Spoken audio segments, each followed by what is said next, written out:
Now, I'm leading up to a point here that I'm going to get to in just a moment. But first, I'm going to point out the couple of differences here with the Mech single stage is you have, compared to the Mech Junior, Mech has charge bars, and on the end of the bar, for example, it'll say, 118, 114, and that's telling you that the cavity for the shot is going to drop 1 1/8 ounce, 1 1/4 ounce, whatever. And then you have individual bushings that you drop into the other side of the charge bar, and that's going to give you from their chart how many grains of powder by volume, the number of the bushing to drop into there. Now, anytime you are using bushings to drop powder, always verify on a scale exactly how much by grains in weight it is actually dropping.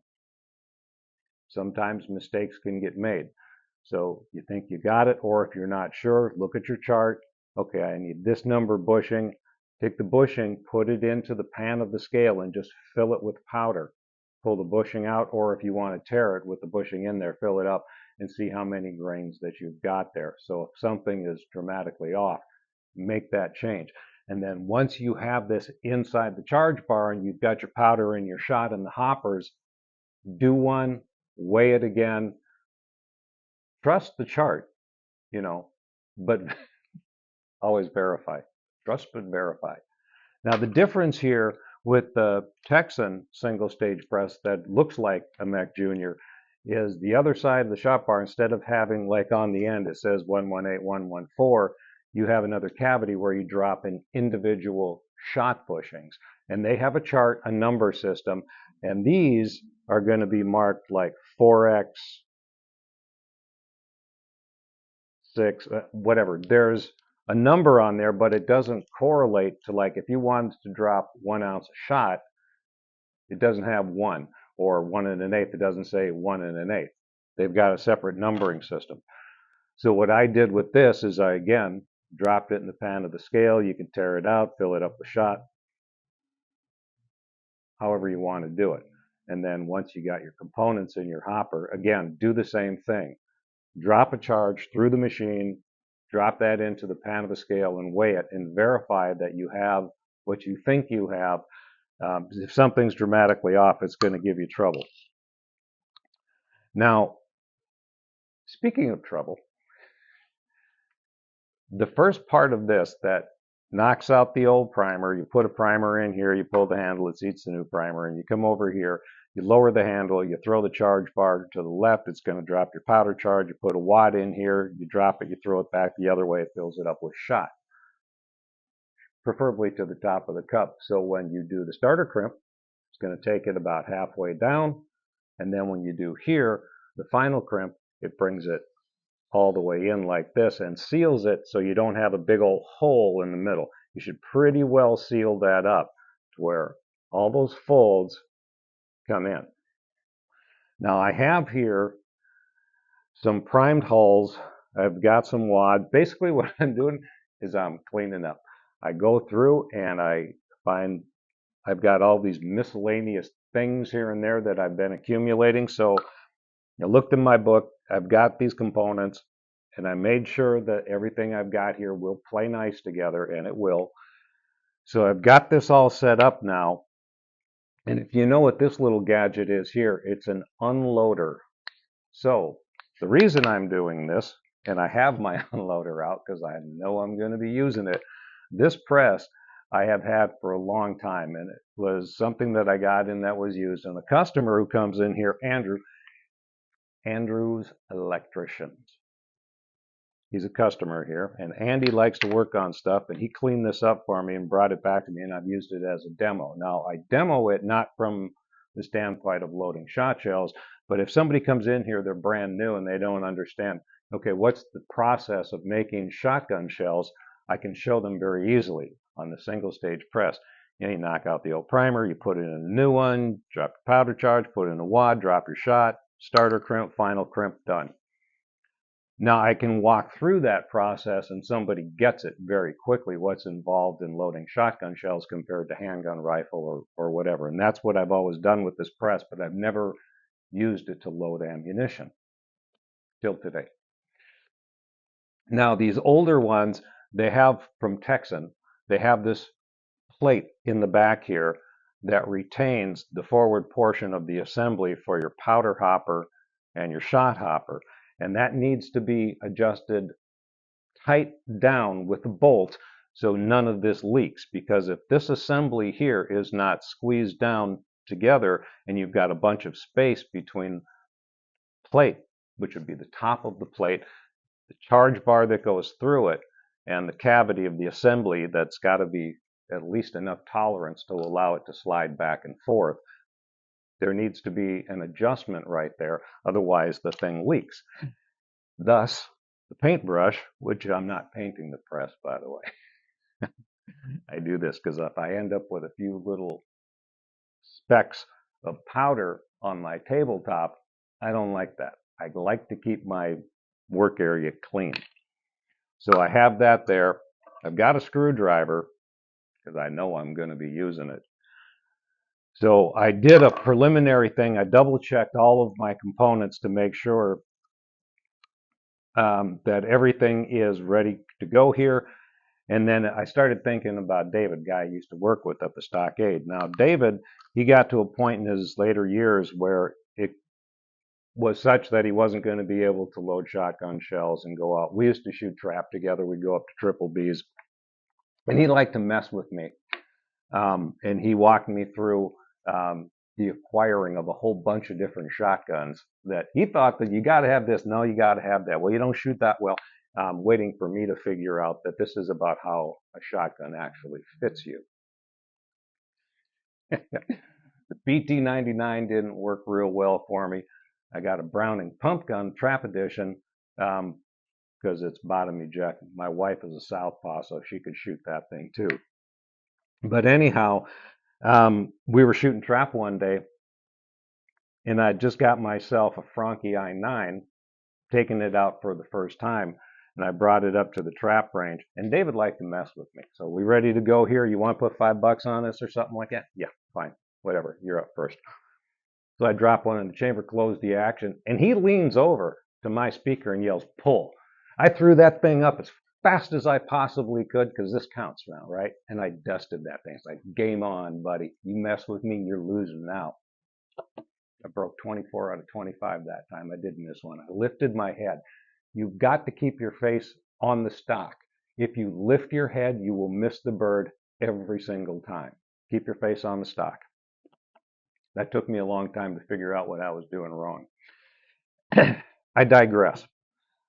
I have here in the hopper shot that's sort of this miscellaneous accumulation of, when you got a reloading shop, you end up with little components here and there for whatever reason that end up sort of accumulating. So I go through from time to time and I've got to do some cleanup. Now I have this jar that I've got a combination of 4s, 6s, 7.5s, 8s, 9s, whatever. Now typically when you have bushings or even a fixed cavity for dropping shot, if it says 118, it's assuming that you're going to be dropping like 7.5s, 8s, and 9s because it's going to fill that space very consistently, and it will give you 1 1/8 ounce of shot. Here's the thing though, if you start going with bigger and bigger shot into that cavity, the individual pieces of shot are larger in diameter. When you fill up that cavity, there's going to be more airspace in between each piece of shot. So if you fill that up with like number 4s, for example, and you weigh it, you will have less than 1 1/8 ounce in a 1 1/8 ounce charge bar because you have a lot more airspace in between each individual granule. So if you are thinking, you know what, I just want to go some larger shot just for this sort of thing, you can grab like the 1 1/4 ounce and fill it with number 4s and then weigh it and see what you got. So that may get you there, but you're just going to have to check with each individual one if you're not going with something that was designed for larger shot. You get the idea. But getting back to David, when he got to a point where he couldn't do this anymore, gave me a call and said, "Look, I'm not going to be able to, go out and shoot, and I'm not loading anymore. Come and get all these presses." Now, David had 16 mechs. He had a mech that was set up for every single load that he did. Now, the reason he did, because David was a smart guy and he'd been at this a very long time, and he knew how to save himself a whole bunch of aggravation. Because if you do not have this starter crimp adjusted just right and the finishing crimp adjusted just right, you are going to have nothing but trouble. And getting them fine-tuned takes a little bit of time. And if you're not the patient sort of person, you get aggravated, have somebody else do it to begin with, but you're going to burn through a whole bunch of components trying to get this right. And I'm going to show you this. Now, I'm going to show you what you're going to encounter and why guys like David will have a press that is set up for a particular load, and if he wants to do something different, he has a different press. It's set up for that load, and it's left alone. And if anybody touches it, your life is in danger. Particularly, don't touch any adjustments on the crimper, and I'm going to show you why. Now, I've got some primed holes, and I'm going to skip the first two stations because I just don't need to do that. So again, station number 1, throw the bar to the left, and it's dropping my powder charge. I've already verified it's giving me the super target that I want. I grab one of my, it's a Federal S3 by the way if you care, drop that in here and I put this down. Now you've got a little scale on here that is adjustable for how much pressure that little tube is pushing the wad down into the hull, because you need to have this thing compressed a little bit. Then you throw the shot over this way. Now there's my shot charge. Now when I bring this over to here, now this is where everything can get a little wonky on you, and this has to be right. And now I'm showing you this because it's not going to go the way we want it to, so you can understand why once you get these things adjusted, don't touch them. So when I drop this down here, now this is the starter crimp, right? So basically it takes the top of the hull from here to there. So this isn't quite right, but it's not terrible. I don't know if you can see that camera's not focusing real well. So it's going to need some tweaking. Now from here we slide this back, and this is going to be the final crimp. Now that's supposed to take the crimp from here down to there and is going to seal up the hole in the middle. You don't want a great big hole in the middle. Your shot's going to fall out. So when I lower this down, it should bring it perfectly to there, and it's not, and I'm adjusting this and I'm working on it, and it's, now you see what just happened? There's two things going on here. There's too much downward pressure and the hull itself buckled, but the top did not get closed. So this is a matter of trial and error, and there's instruction manuals. Mech's got a real good description of how to make that final crimp adjustment. But this is a matter of doing it to get it right. And it can take a whole bunch of trial and error. And if you've never done it before,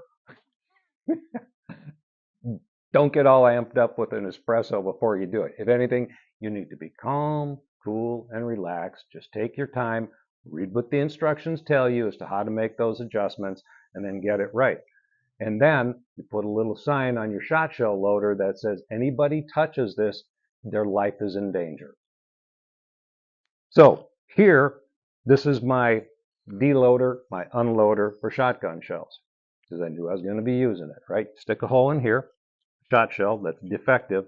Now there's a razor blade right there.